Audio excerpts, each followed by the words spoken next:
먹고 잘 사는 법을 고민해봅니다. 우리 생활 속 경제를 알기 쉽게 풀어보는 시간. 먹고 사는 이야기쇼. 경제 가만있어. 안녕하세요. 너무 좋아졌어요.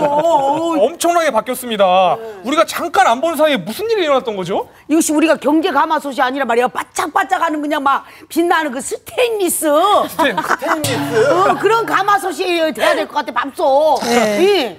저는 개인적으로 제가 이제 방송을 하는 입장에서 이렇게 이제 세트가 바뀌잖아요. 굉장히 불안합니다. 왜? 개편하면 또 이것도 프로그램 잘리나 계속 가나 이제 그런 고민에 빠지거든요. 예. 안 그래도 담당 프로듀서가 홍석우 씨에게 전화를 했는데 그렇게 전화를 안 받았다고. 예, 하여튼 방송국에서 오면 지금은 안 받는 상태입니다. 안 받아야 그냥 나와가지고 이게 내 자리인데 왜 다른 사람이 앉아있어요. 그렇게 되는 거죠. 예. 자세히 이렇게 둘러보니까 전체적으로 디자인이 삼각형이 많은 것 같아요. 보니까 이 경제는 경제 주체로 세 가지가 있는데 가게오고 기업오고 정부가 있습니다. 그래서 이 새로운 세트에서 이 세 주체들에 관련된 경제 이슈를 좀 재미있게 다뤄보라고 한 것이 아닌가 그런 생각이 좀 물씬 듭니다. 저희 이 사무실에 보면은 전광판이 있거든요. 증권회사는. 근데 이 대부분 이렇게 삼각형으로 표시가 돼 있습니다.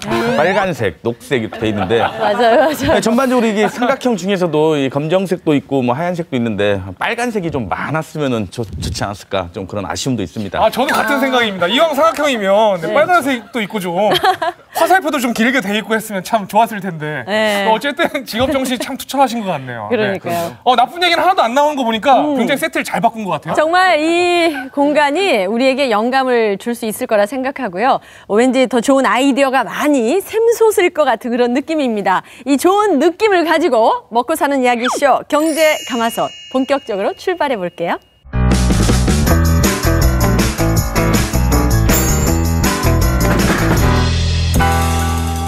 경제 이슈를 보다 재미있고 알기 쉽게 풀어보는 시간 똑똑한 경제인데요. 자, 이 시간에는 왜 늘 가마솥을 열어보셨잖아요. 근데 오늘은 가마솥이 없어요. 네, 세트가 바뀌었잖아요. 그렇죠. 그래서 그 가마솥 힌트도 굉장히 세련되게 한번 바꿔봤습니다. 네. 제가 큐를 딱 하면 힌트가 딱 하고 튀어나옵니다. 그래요. 자, 이쪽이요, 이쪽. 큐! 힌트가 곤충이에요. 아무리 우겨봐도 어쩔 수 없네. 어렸을 때 그 곤충이란 곤충은 거의 다 만나봤습니다. 그래서 파브르가 아니라 부안의 홍브르 이렇게도 불리기도 했죠. 제가 정확히 알고 있는데요. 이거는 뭐냐? 개똥벌레입니다. 저거 딱 보면은 저 봐봐. 딱 봐봐. 딱정벌레. 딱정벌레잖여. 그 딱정벌레 그 등 껍질이 딱딱하지 않습니까? 네. 그 무역할 때 이렇게 이제 보호 장치를 하는 것이 이제 관세라고 볼 수 있는데 이런 딱정벌레가 나온 걸 보니까 오늘의 주제는 관세가 아닐까 그런 추측을 해봤습니다. 그러니까 잘 들어보면 앞뒤가 하나도 안 맞아요. 아닙니다. 그 딱정벌레를 영어로 이야기하면은 비틀이라고 그러죠. 그런데 많이 들어보셨을 거예요. 그 독일의 유명한 자동차 회사 그 폭스바겐의 대표적인 예전에 대히트를 했던 그 딱정벌레 모양의 그 차. 요즘 바로 문제가 되고 있는 그 폭스바겐 조작 사건이 생각났는데 그 맞는가요? 그렇습니다. 오늘 똑똑한 경제 주제는요. 최근 전 세계를 들끓게 했었던 폭스바겐 사태입니다. 이 폭스바겐 자동차의 배출가스 저감 장치 조작 파문이 점점 더 커지는 분위기입니다. 이 당초 알려진 것보다 훨씬 많은 차량에서 문제가 확인되면서 이 폭스바겐 회사가 아예 망하는 것 아니냐는 전망까지 나옵니다. 폭스바겐은 기계장치 조작이 의심되는 디젤 차량이 전 세계적으로 1,100만 대에 달한다고 밝혔습니다. 자체 조사 결과 당초 예상보다 훨씬 많은 차량에서 문제의 소프트웨어가 장착된 사실이 드러난 것입니다. 미국에서 리콜 명령을 받은 50만 대의 20배가 넘는 수치입니다. 또 이번 사태의 해결 비용으로 65억 유로, 우리 돈 약 8조 6천억 원을 확보했다고 밝혔습니다. 폭스바겐 주식은 이틀 동안 주가가 35%나 폭락하면서 우리 돈 33조 원의 시가총액이 증발했습니다. 독일 언론들은 이번 조작 파문이 사상 초유의 규모라며 천문학적인 과징금과 소송 비용, 판매량 감소 등으로 폭스바겐의 존립 자체가 위협받을 수 있다고 보도했습니다.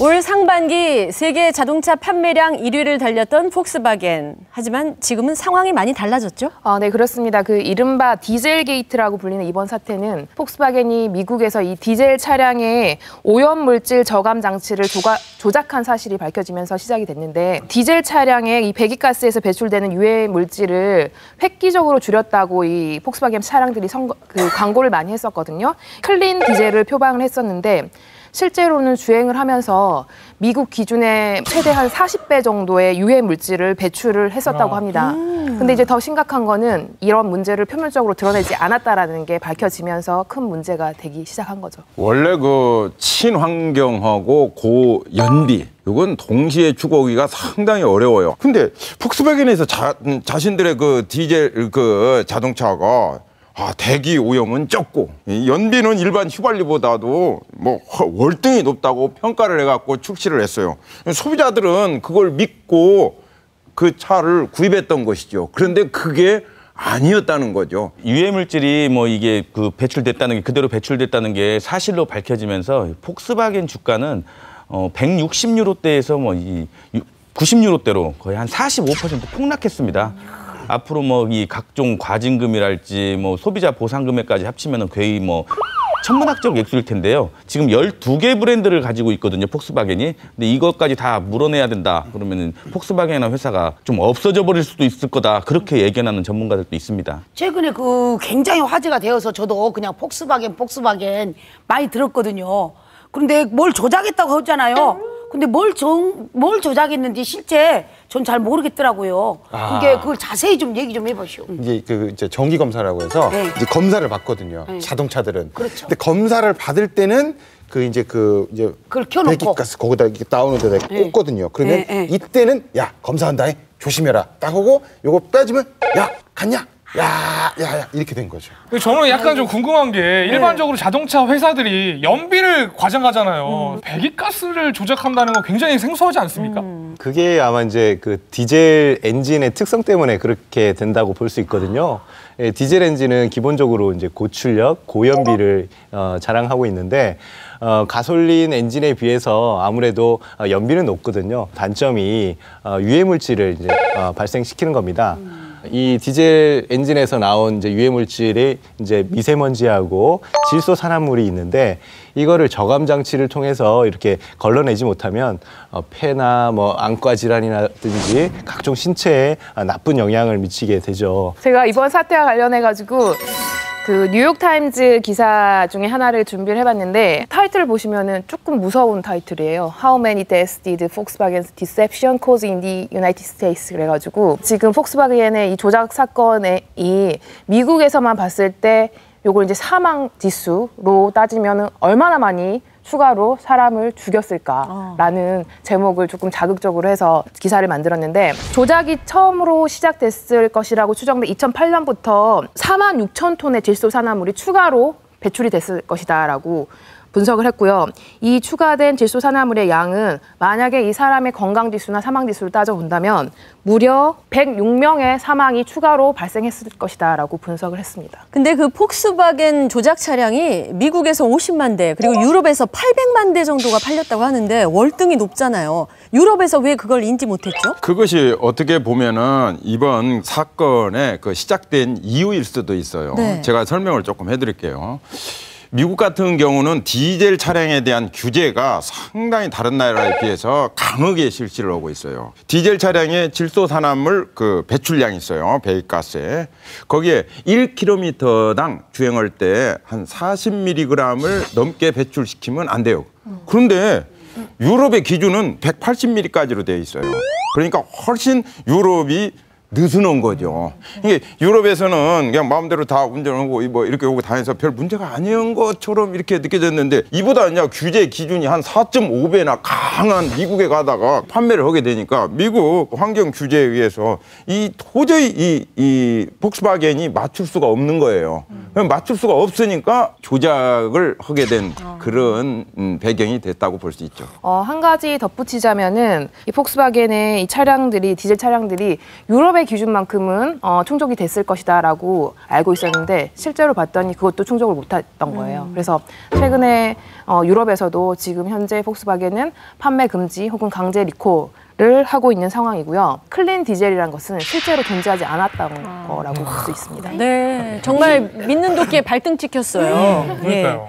그런 의미로 한번 점검해 볼까요? 우리 가마솥 식구 중에 혹시 폭스바겐 차량을 타고 다니신 분? 저희 친누나가 이제 폭스바겐을 타고 다니는데요. 본인 자체도 실용성 생각해가지고 선택을 했는데 지금은 이제 끌고 나가면은 사람들이 뭐 환경 오염의 주범이냐 이렇게 쳐다보는 것 같은 그 괜한 평판 손실을 좀 느끼고 있고요.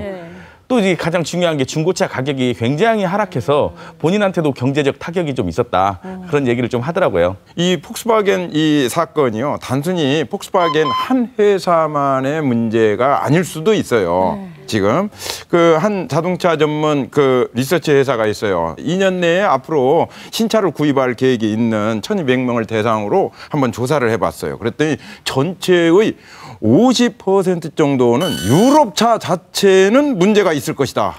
이렇게 대답을 했어요. 불신이 커져버린 거죠. 그러면 국산차에도 문제가 있을 것이다 라는 대답은 어느 정도였냐? 75% 정도 됐어요.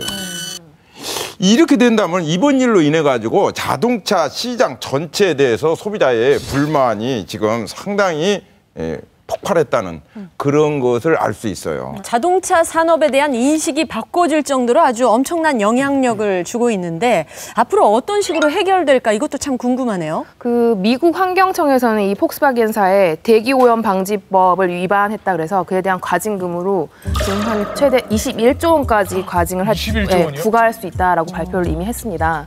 근데 폭스바겐 그룹이 밝힌 현재 탄핵 유보금이 한 8조 5천억 원 정도라고 해요. 그래서 이 돈으로 지금 과징금 내기에도 턱없이 부족한 실정이라는 것을 알 수가 있습니다. 이번 사건 자체가 단순히 어떤 뭐 장치라든지 기계가 좀 부품이 결함이 있는 그런 문제가 아니에요.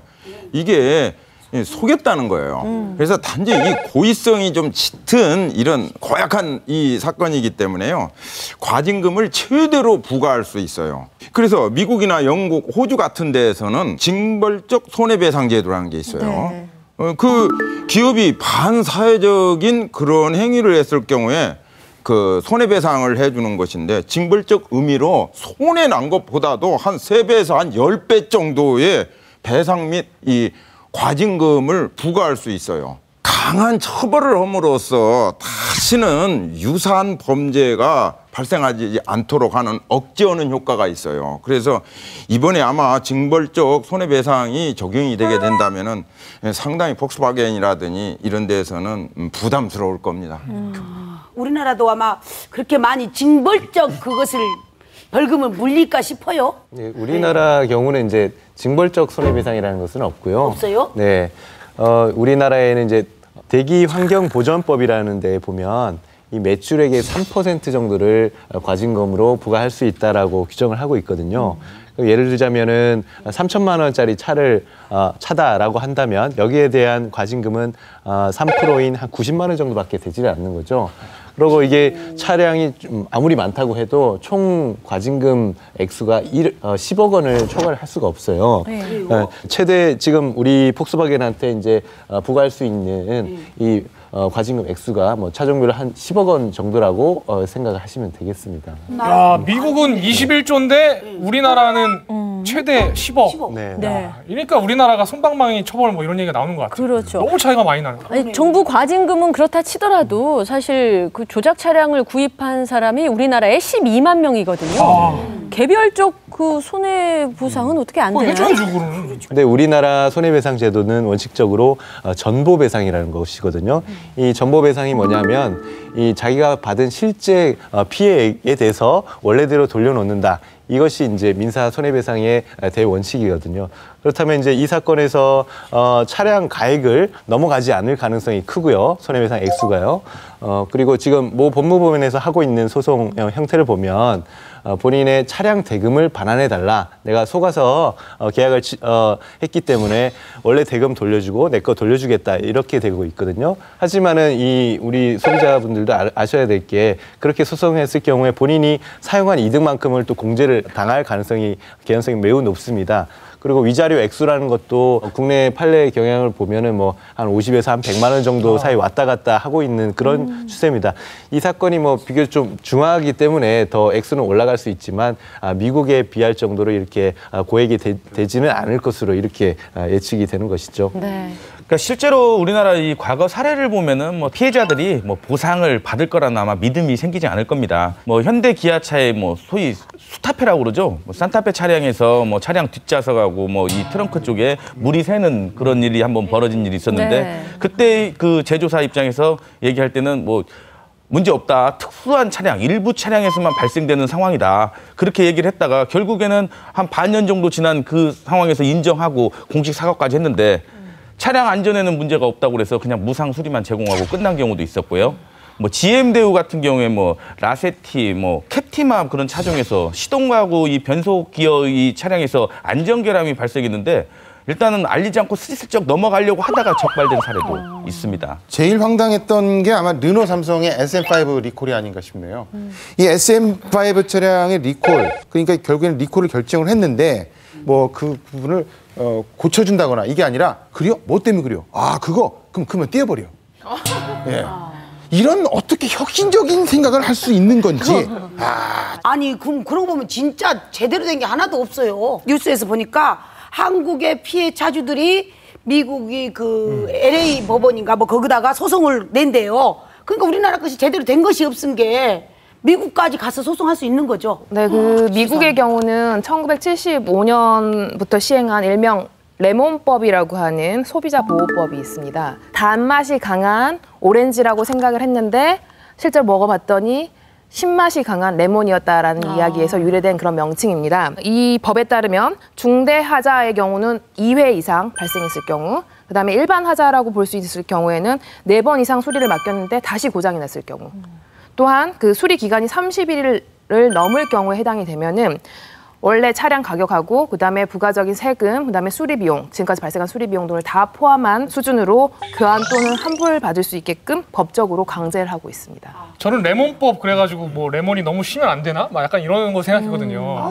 근데 알고 봤더니 굉장히 알찬 소비자 보호법이었네요. 우리나라 좀 비슷한 거 만들었으면 좋겠어요. 귤인 줄 알았는데 알고 봤더니 탱자였다. 그래서 탱자법 뭐 이런 거 만들면 좋을 것 같은데. 그 중국도 미국의 레몬법과 같은 그 소위 말하면 삼포법이라는 게 있습니다. 소비자 보호법인데요. 수리, 뭐 교체, 이 반품 이 세 가지를 그 뭐 다 책임진다는 그런 뜻이거든요. 그러니까 차량 구매 후 최대 3년 동안 그 법에서 정한 배상 기준에 해당이 된다면은 제조사는 수리나 반품이나 뭐 이 무상으로 뭐 교체를 해준다든지 그렇게 해야 된다는 건데 중국 같은 경우에 자동차 산업 인제 시작했잖아요.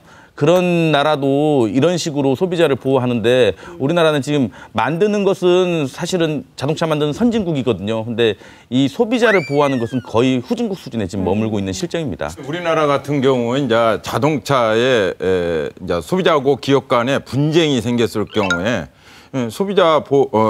한국 소비자원이라는 데가 있어요. 정부 기구가 있는데 거기에서 소비자에게 만약에 불리하게 나왔다면은 배상을 하고 배상을 하라는 그 권고를 할 수 있어요.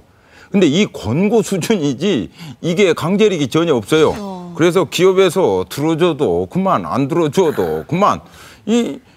실제로 이게 그 새 차의 결함으로 인해 가지고 소비자가 교환 환불이라는 그런 보상을 받은 것이 그런 케이스가 한 5%밖에 안 돼요. 그러니까 전체적으로 얘기를 들어보면 참 우울한 얘기거든요. 그리고 이렇게 쭉 뭐 리콜 얘기 나오고 그러는 거 보면서 느껴지는 게 이제 그거 우리가 이제 호갱이라고 하거든요. 그 호구 고객의 줄임말을 이제 호갱이라고 하는데 이 법 만드시는 분들이 잘 만드셔야 돼요. 그래서 제가 오늘 이 자리에서 국토부 장관님 그리고 법을 만드시는 국회의원 분들께 한 말씀 올리도록 하겠습니다. 차 파는 회사를 위한 법을 만들지 마시고 차를 사는 사람들을 위한 법, 그리고 차를 타지 않고 주변에 살아가는 그 사람들을 위한 법을 좀 만들어 주시면 고맙겠습니다. 네. 좋아. 아니 불량 차량 구입하게 되면 어떻게 해야 될까요? 일단 일정 기간 내에는 환불을 요청을 할 수가 있고 교환이나 환불을 요청할 수가 있는데 이 하자 자체가 이제 중대해야 되거든요. 그래서 그 교환은 실제로 쉽지가 않은 문제입니다. 1차적으로 이제 자동차 회사에서는 정비를 우선시하고 있고 그래서 이제 임시 번호판을 가급적이면 요청을 해서 그 한 10일 정도까지는 달고 다닐 수가 있거든요. 그럼 임시 번호판을 다는 기간 동안은 소유권이 회사한테 있습니다. 그러면 어떤 그 하자라는 것이 이제 어느 정도에 따라 차이는 있겠지만 발생을 했을 때 좀 더 적극적으로 교환 요청을 할 수가 있게 되는 것이죠. 네, 뭐 어쨌든 폭스바겐 사태부터 시작해서 자동차 소비자 보호에 관한 내용까지 알아봤는데 이야기를 다 종합해 보면 우리나라는 아직 갈 길이 참 먼 것 같습니다. 그리고 기업 입장에서는요, 더디 가더라도 정도를 걷는 것, 또 정직하게 가는 것이 최선의 이익을 내는 방법이 아닌가 싶고요. 그야말로 이번 사태를 계기로 해서 소비자 권익 보호 발전시키고 또 관심을 갖길 바랍니다.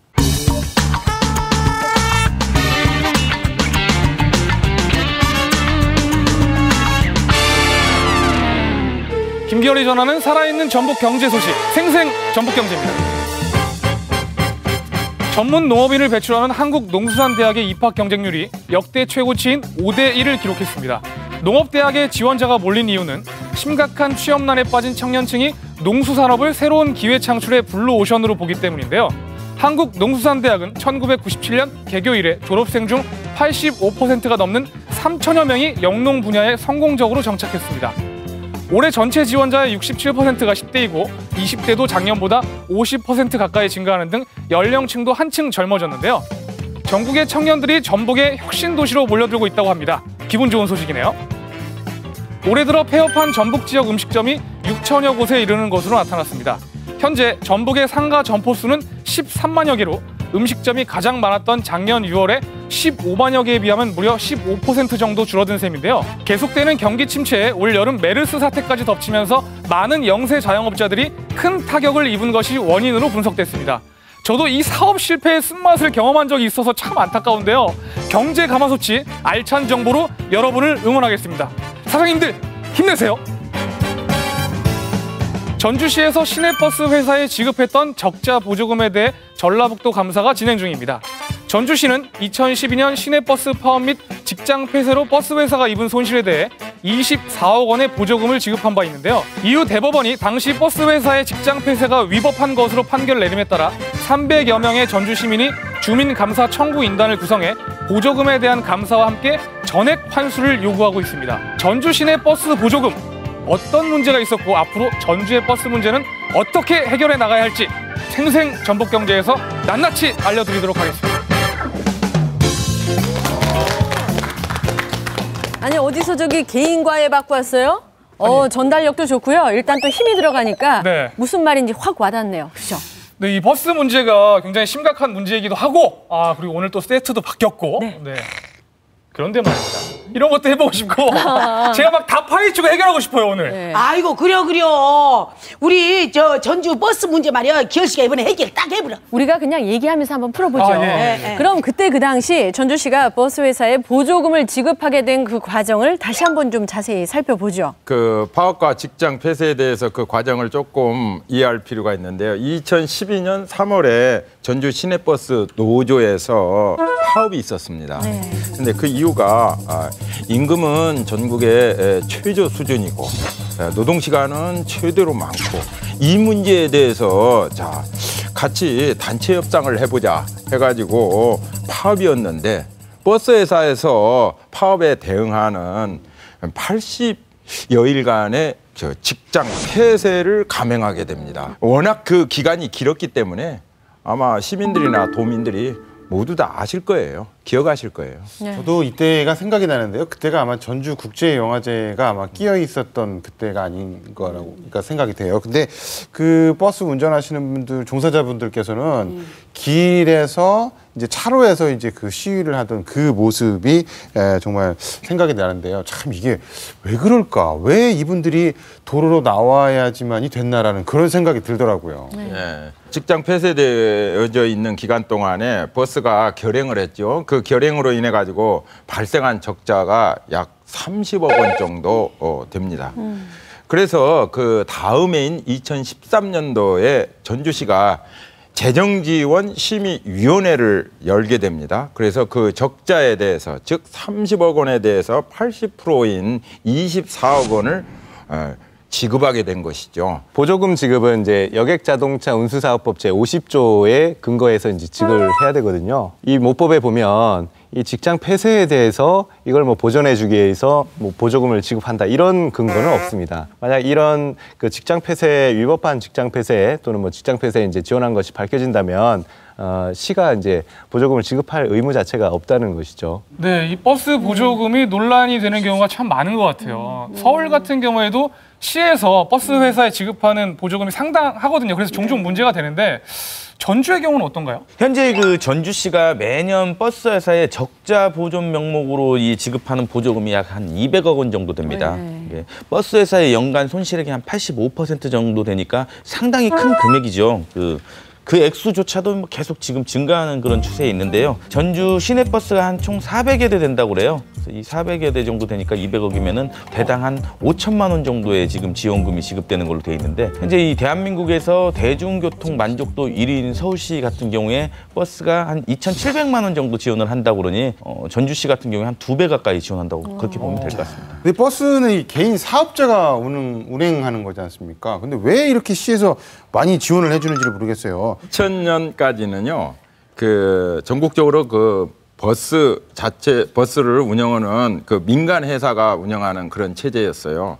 그런데 자가용도 늘어나고 이제 대도시 같은 경우는 지하철도 많이 건설이 되고 그러니까 대체 교통수단이 지금 증가를 하게 된 것이죠. 그렇게 되니까 버스 업계가 상당히 수지를 맞추기가 어려워졌어요. 그래서 민간 버스 업체에서 이렇게 적자 운행을 할 수 없으니까 정부에서 보조를 요구하기 시작하게 된 것이죠. 예, 이런 그 보조금이 법령으로 처음 들어온 것은 이제 2001년부터입니다. 적자 노선에 대한 뭐 보전금이라든가 아니면은 그 노후버스 교체하는 비용, 그리고 뭐 환승할 때 이런 보조금, 아니면 유가의 인상에 대한 보조금 포함해서 한 10가지 정도 항목에 대해서 보조금을 지급하도록 이제 근거를 마련했죠. 근데 시에서 버스 회사의 회계 상태를 정확히 모른다면서요? 네, 그 안타까운 일인데 기업에서 주로 이제 경영 관리에 많이 활용하는 ERP 시스템이라는 게 있습니다. 그러니까 주로 그 회사 자금이나 회계나 생산 판매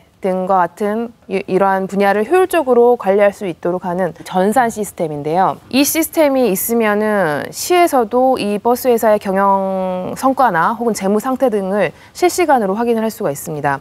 그래서 전주시도 이 버스 회사의 이 ERP 시스템을 도입을 하려고 했으나 이때 당시 이제 대표들의 반발로 실패를 했습니다. 거짓말 할 줄 모르는 저희 큰딸이 있습니다. 세린이. 우리 딸이 거짓말을 안 해요. 살이 떨린대요. 그래서 못 하는데. 근데 우리 딸이 갑자기 친구랑 영화 보러 간다고 아빠 100만 원만 줘요. 그러면 100만 원? 그래 100만 원. 그래 100만 원 갖고 가. 100만 원 주는 아빠가 어디 있겠어요. 야, 친구랑 영화 보러 가는데 왜 100만 원이 필요하니? 영화비가 만약에 5천 원이면 팝콘 하나 사 먹고 콜라 먹고 너네들 햄버거 먹고 싶으면 한 2만 원 정도만 있으면 되지 않겠니라고 정확히 이렇게 말을 하면서 그 돈만 갖고 가라라고 주는데, 회사가 야, 우리 적자예요. 이만큼 줘요. 그래요? 그래 갖고 가.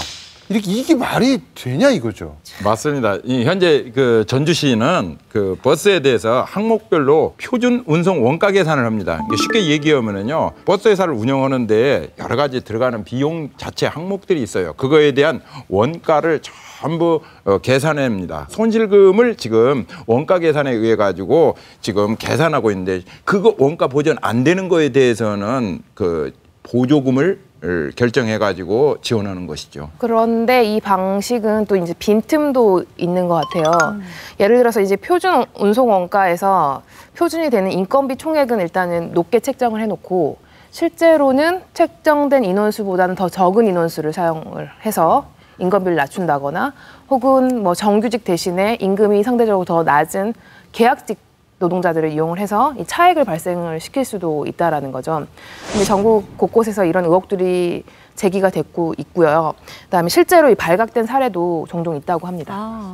그러니까 뭐 ERP 시스템 뭐 그런 걸 과연 우리가 지금 버스 회사들을 믿을 수 있냐?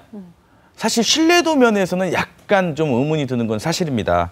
얼마 전에 전주 시내버스 회사가 5개가 있거든요. 근데 이 장애인들이 이제 그 탑승하기 좀 편하게 하는 소위 말하는 저상버스라고 그러는데 저상버스 구입 보조금을 시에서 지급을 했는데 2010년도부터 이거를 다른 용도로 사용했다고 그래요. 그러니까 이게 시민들 입장에서는 시민의 세금이 지금 투입이 되는 건데 회계의 투명성을 거기 강화는 못할 망정이 앉아가지고 그 저상버스 구입 비용을 다른 용도로 썼다. 그러면 이제 이 여론이 좀 들끓는 거죠. 제대로 한번 좀 살펴보자. 지금 그런 상황입니다. 그게 한 30억 원 정도 되는 거죠? 예, 그렇습니다. 여기서 문제는 전주시가 이 사건에 대해서 사건이 발생하기 전까지 전체적인 상황을 전혀 모르고 있었다는 것이 문제고, 두 번째는 저상버스 보조금을 임금으로 사용하는 이런 전용에 대한 도덕적인 해이가 상당했다는 것이죠. 지난 9월에 버스회사 그 대표 5명이 모여서 지금 이제 경영 상태 너무 어렵다라고 앞으로 이제 손실에 대해서 기존에는 85%를 보전했었는데 85%가 아닌 전액 100%를 보전해달라고 모여서 기자회견을 했습니다. 근데 이제 이분들도 이유는 있었던 것 같아요. 지난 10년 동안 이 버스 요금이 한 350원 정도밖에 안 올랐다고 해요. 그리고 이제 전주 시내 지금 노선을 보면 전체 121개의 노선인데 그중에서 흑자가 나는 노선은 단지 불과 3개의 노선밖에 안 된다고 합니다. 근데 나머지 적자 노선도 시에서는 강제적으로 운행을 하라라고 한다라는 거죠. 그게 이제 이유였는데 작년 조사에 따르면 실제 이제 5개 회사 중에서 4개 회사가 전액 자본 잠식, 즉 부채가 자산값보다 더 높은 그런 상태라고 합니다. 그렇게 상황이 안 좋잖아요. 그러면은 이 아까 말한 그 ERP 시스템 이렇게 그런 것을 도입해갖고 경영도 또 투명하게 하고 실제 그 효율적으로 버스를 이렇게 잘 활용하게 하고 또 노선도 잘 개발하고 그렇게 하면 좋을 것 같은데 그것이 잘 안 되고 있고 그 보조금에만 기대는 그 실제 버스 회사들이 그냥 우리 시민 입장에서 굉장히 깝깝해요. 그러니까 뭐 이런 상황이다 보니까 2012년에 회사 손실분으로 이제 보조금을 줬잖아요, 오히려 시에서. 근데 이런 상황이니까 돌려받으려고 하는 게 아닌가 이런 생각이 듭니다. 그리고 200억 원, 1년에 200억 원이나 보조금을 주는데 서비스는 어떻게 만족할 만한가요? 국토부에서 전국 시내버스를 대상으로 그 2년마다 대중교통 평가를 실시하고 있습니다.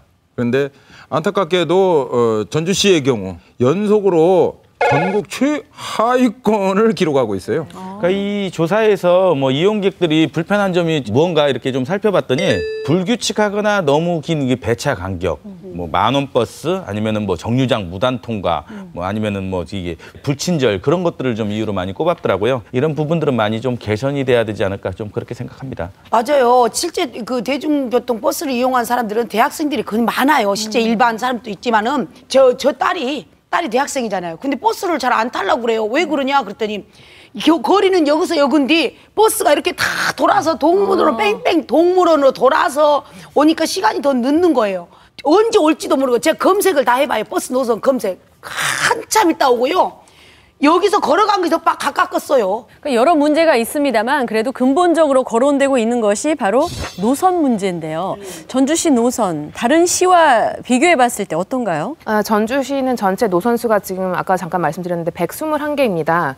이 중 전주의 중심도로라고 할 수 있는 8달로를 지나는 중복 노선이 121개 중에서 80개나 된다고 합니다. 그러니까 그동안 뭐 노선수 같은 경우는 수요 변화에 따라서 조금씩 변화를 준 것 같아요. 근데 이 중복 노선 문제는 지난 30년간 거의 비슷한 모양새를 띠고 있다고 합니다. 어떤 분이 중앙시장 가려면 몇 번 타야 되나요? 라고 하면은 아무거나 타세요 라고 말씀을 드릴 수 있어요. 왜 그러냐면 전북대나 중앙시장은 웬만한 버스는 다 가거든요. 그렇죠.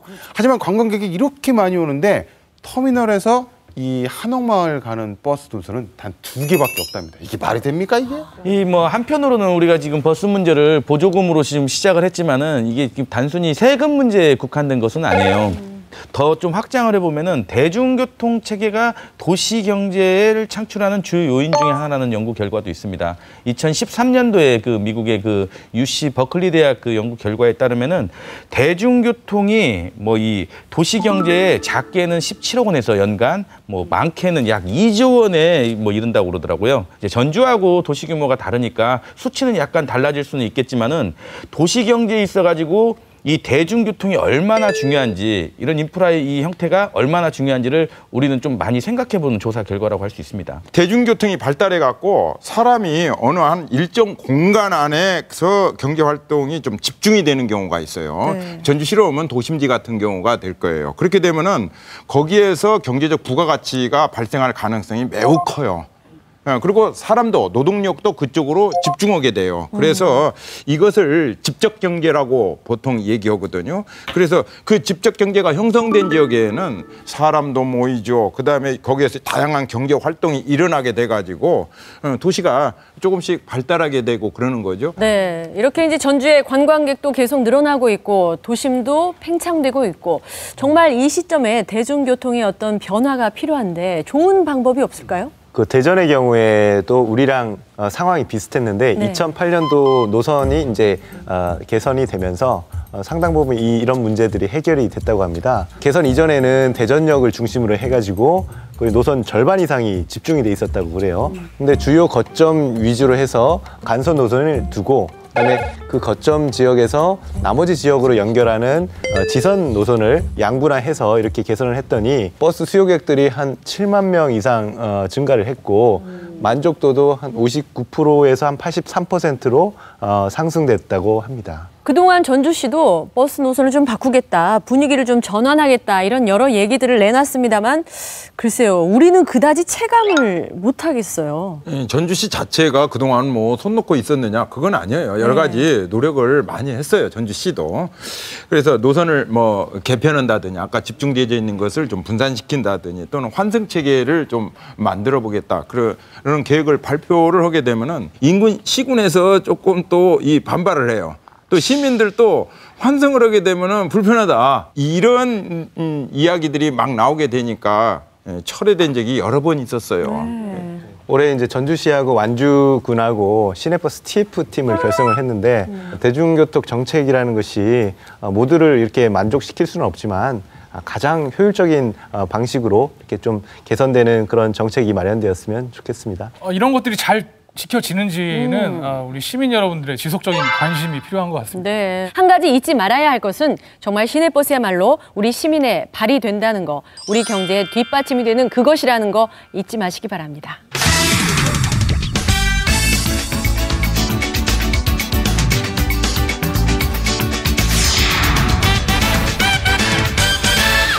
자, 이번 시간에는 우리 경제의 흐름을 살펴보는 트렌드 경제 시간인데요. 기열 씨, 네. 626 무엇을 의미할까요? 6월 26일? 6월 26일? 6.25 다음 날? 경제가마솥을 그렇게 했는데도 그 정도 나오는 건가요? 예, 이렇게 실망감을 주다니. 626은 바로 돈 626억 원입니다. 내비게이션 어플 국민내비 김기사가요, 다음 카카오에 626억 원에 팔렸습니다. 올 상반기에. 카카오그룹이 상당히 높은 가격에 벤처그룹을 이제 사들이는 그런 형태여서 증권가에서도 굉장히 큰 이슈였습니다. 네. 다만 이제 카카오가 인수한 금액이 좀 너무 크기 때문에 카카오 주가에 좀 악영향을 미치지 않냐 그렇게 얘기도 했었는데 워낙에 좋은 앱이다 보니까 오히려 주가는 횡보하다가 약간 좀 상승하는 그런 형태를 띄었습니다. 자, 이렇게 카카오와 김기사의 앱처럼 대기업은 벤처의 기업 가치를 제대로 평가해서 인수하고 벤처는 그 수익으로 투자자들에게 투자금을 환원한 뒤 새로운 사업을 시작할 수 있도록 하는 M&A를 상생형 벤처 M&A라고 하는데 우리의 미래가 바로 이 상생형 벤처 M&A에 달려있다고 할 수 있습니다. 이걸 좀 쉽게 이해하기 위해서는 일명 페이팔 마피아라는 거, 요것을 조금 한 예로 들어볼게요. 페이팔 마피아는 세계 최대의 그런 모바일 결제 시스템이에요. 페이팔 출신의 그런 기업인들을 한마디로 말을 해갖고 한 집단들인데 이 페이팔을 전자상거래 업체에서 세계에서 제일 큰 이베이에다가 1조 7천억 원의 매각을 했어요. 예, 그 자금으로 각자 또 새로운 IT 벤처 기업을 세우거나 또 투자해서 좋은 성과를 낼 수가 있습니다. 이렇게 해서 벤처 생태계 자체가 선순환 구조를 만들어내고 있는 거죠. 페이팔을 아까 그 비싼 값에 매각을 해서 얻은 돈으로 새로 설립한 그 벤처들을 보면은 대단한 업체들이 많습니다. 대표적으로 전 세계 동영상을 끌어다 모아놓은 그 유튜브가 있고요. 그다음에 전기차로 유명한 테슬라가 있고요. 네, 그다음에 미국 최대 생활정보 리뷰 플랫폼인 옐프. 또 유명한 곳이고, 그다음 비즈니스 전용 SNS인 링크드인이라는 또 회사가 있습니다. 또 이 스타트업들이 성공을 하게 되면 다시 비싼 값에 매각을 해서 새로운 벤처를 세우고 또 투자하고 이런 활동들이 계속해서 반복되기 때문에 말 그대로 벤처업계의 착한 마피아가 된 거죠. 그러니까 이 많은 벤처들이 이게 페이팔이 안 팔렸으면 없었다는 거 아니겠습니까? 맞습니다. 결국 이런 벤처 M&A를 통해서 기업은 막대한 R&D 비용 없이 새로운 기술, 서비스를 인수받을 수가 있고요.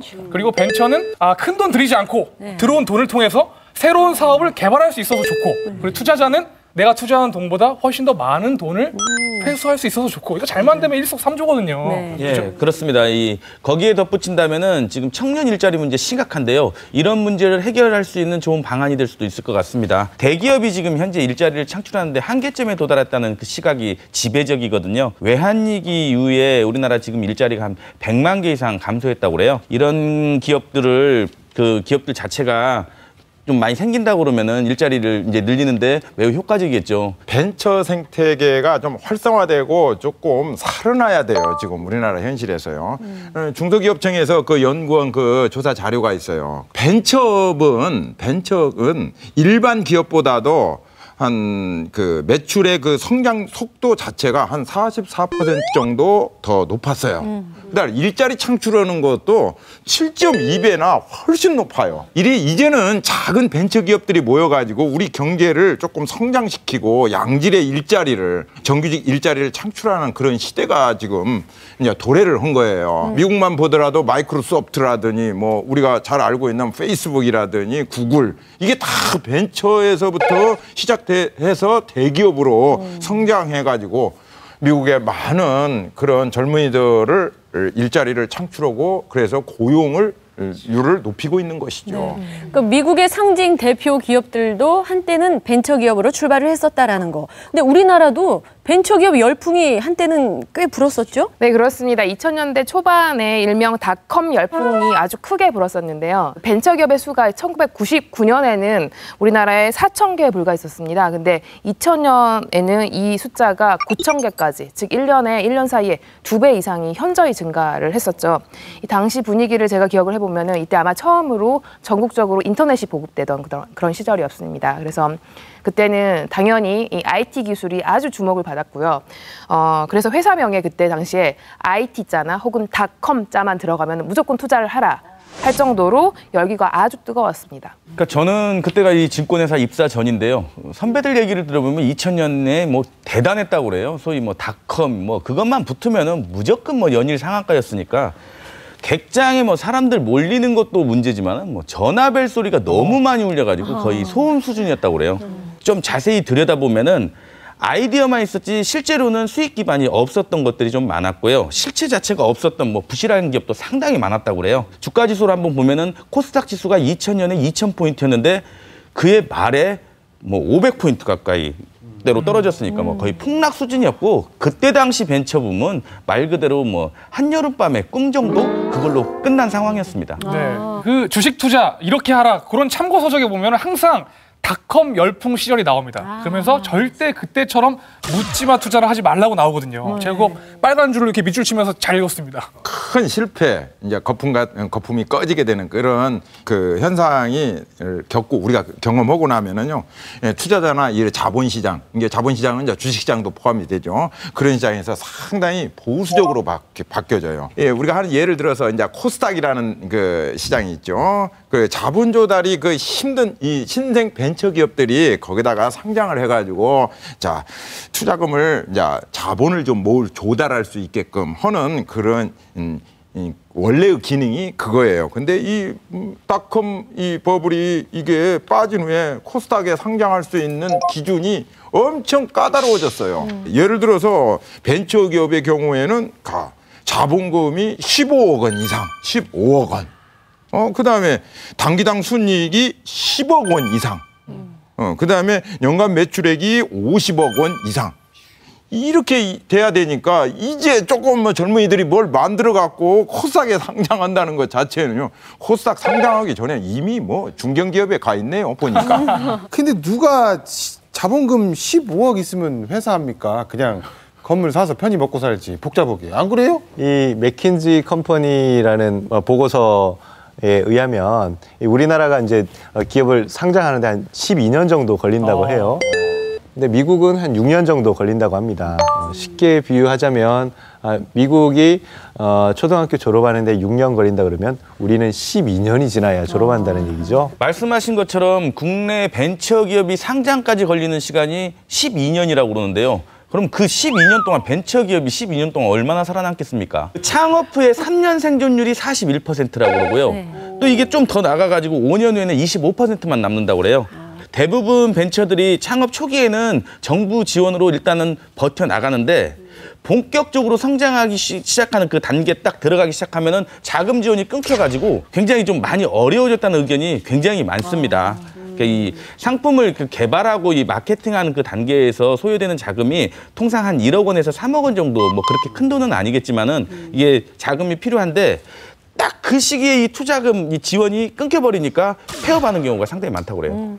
그렇게 그 창업 후에 3년에서 5년 사이에 대부분의 벤처기업들이 죽는다고 해서 그 구간을 업계에선 죽음의 계곡이라고 합니다. 그 골짜기에서 이제 수많은 벤처가 허망하게 사라지고 있는데 벤처기업이 상장하기까지가 너무 힘들기 때문에 일단 상장, 즉 기업 공개를 시장에 해야지 투자금이 많이 모일 수가 있는데 그게 수월하지 않기 때문에 국내 현실에서는 결국 벤처를 어느 정도 키웠을 때 대기업이 인수하는 소위 상생형 M&A가 어느 정도 조금 많아져야 된다라는 그런 생각이 듭니다. 안타깝게도 김 기사처럼 국내 벤처들이 M&A를 통해서 대기업에다가 팔고 자금을 회수할 수 있는 그런 경우가 전체 한 2% 정도 됩니다. 야, 이렇게 M&A가 되는 경우가 전체 2%밖에 안 된다고 하면은 이거 뭐 복권도 아니고 왜 이렇게 어려운 겁니까, 이거? 예, 그 대기업의 입장에서는 굳이 큰 돈 주고 M&A를 할 필요가 없었다는 거죠. 좀 도덕적으로 좀 별로 좋지가 않은데 벤처기업이나 그 중소기업의 그 핵심 인력을 스카우트해 봐버려요. 훨씬 M&A보다도 적게 드는 거죠. 예. 또는 이런 경우도 있어요. 벤처가 먼저 개발한 기술이라든지 그 서비스 같은 것들을 거의 똑같이 대기업에서 조금 변형해서 카피를 해가지고 만들어내고 나 카피 안 했다. 잡아 떼버리는 거예요. 이런 경우도 있고요. 또 황당한 경우는 이런 경우도 많아요. 대기업에서. 대기업에서 일단 벤처기업의 제품이 좋으니까 거기에다가 하청을 많이 주어요. 하청을 많이 주니까 벤처기업에서 자꾸 사업을 확장합니다. 몇 번은 이제 하청을 받아주다가 딱 끊어버려요. 미안하다. 안 되게 됐다. 이 중소기업이, 벤처기업이 무너지게 되는 거죠. 그럴 때 살짝 뒤로 가서 교섭을 해서 인수해버립니다. 이런 참 대기업의 그 실망스러운 그런 도덕성의 문제, 기업의 윤리의 문제 이런 것들이 있을 가능성이 크다는 거죠. 네. 지금 보호를 좀 하는 규제, 보호받는 이런 어떤 법 같은 걸 좀 만들어야 되지 않을까요, 교수님? 좀 참고할 만한 자료가 있는데 그 실제로 2010년부터 올해 9월까지 이 대기업의 벤처 M&A 건수를 한번 조사를 해봤더니 삼성의 경우에는 그 기간 동안 10년부터 올해 9월까지 봤을 때요 37건이었어요. 네. 근데 반해서 구글 같은 경우는 같은 기간 동안 154건의 벤처 M&A를 실시를 했다고 합니다. 그러니까 미국에는 이렇게 이제 벤처 M&A가 상대적으로 우리나라에 비해서 훨씬 활발한데 이렇게 활발할 수 있는 이유를 봤더니 이미 이 건강하고 건전한 이 벤처 생태계가 구축이 돼 있고요. 정부의 이런 강력한 규제 또한 아주 큰 도움이 된다고 하니까 이 부분을 좀 참고해야 되지 않을까 싶습니다. 아니 우리 정부도 상생형 M&A 그 벤처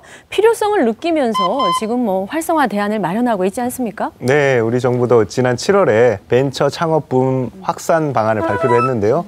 이 방안을 한 3가지 정도로 이제 분석해 볼 수가 있는데, 창업하시는 분들 입장에서는 창업 보육 공간이라는 것을 이제 마련을 해서 이분들한테 이제 교육 기회도 이제 제공하고 어떻게 하면 벤처를 육성할 수 있을지 다양한 정보를 제공하고요. 또 이제 대기업들이 적대적으로 이렇게 기술 약탈하지 못하도록 감시도 하고, 한편으로는 기술 혁신형 M&A를 하는 경우에 세제 혜택을 주는 방안도 이제 발표를 한 것이죠. 국내 상생형 M&A 그것만 생각할 게 아니고 해외 쪽으로 좀 눈을 돌려가지고 해외 M&A에도 좀 관심을 가질 필요성이 좀 있는 것 같습니다. 일본 같은 경우에는 전체 이 M&A 시장의 60%가 이 해외에서 지금 이루어지고 있고요.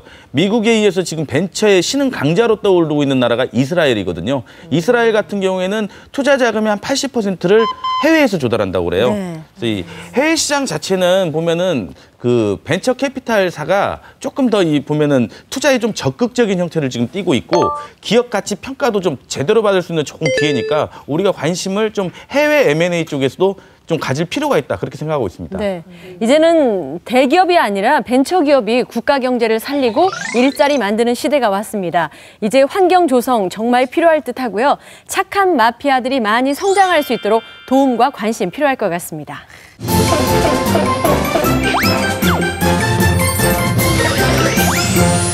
네, 먹고 사는 이야기쇼 경제 가마솥. 벌써 마무리할 시간이 다 됐네요. 제가 달력 보고 깜짝 놀란 것이 이번 주말이 입동이에요. 네. 아유, 입동 일주일 전후가 다 김장 담글 때잖아요. 아유, 우리 조상들은요, 이 김장철만 되면은 그 무 있잖아요. 무, 맛있는 무가 나오잖아요. 그것을 가지고 날씨를 예측했다고 하더라고요. 그 무를 딱 뽑아봐갖고 뿌리가 이렇게 길잖아요. 뿌리가 이렇게 길게 나오면은 그해 겨울은 너무너무 추운 겨울이고요. 뿌리가 몽뚱하니 이렇게 짧으면 그해 겨울은 따뜻하다고 하더라고요. 저는 김장 이야기 나오니까 우리 김영 선생님이 담그시는 김치가 진짜 맛있을 것 같아요. 맛있지. 제가 혼자 사니까 김치 공수하는 게 굉장히 힘들거든요. 그래요? 어떻게 이번에 좀 담그시면 제가 좀 대기번호 1번으로 해서 좀 받아갈 수 있을까요? 아유, 그럼 좋아지. 0번으로 해서 내가 그냥 얼마든지 갖다 줄게. 기현 씨가 먹는다는데 내가 담은 걸로 콕 줄게. 네. 정말 이제 입동 지나면 날씨가 더 추워질 겁니다. 건강 잘 챙기시고 저희는 또 활기찬 모습으로 다음 주에 다시 찾아올게요. 먹고 사는 이야기쇼 경제 가마솥. 수고하셨습니다. 넓은 정원 불장에 있는 큰 집 사는 곳, 요즘 세상 예쁜 여자 사로잡는 곳,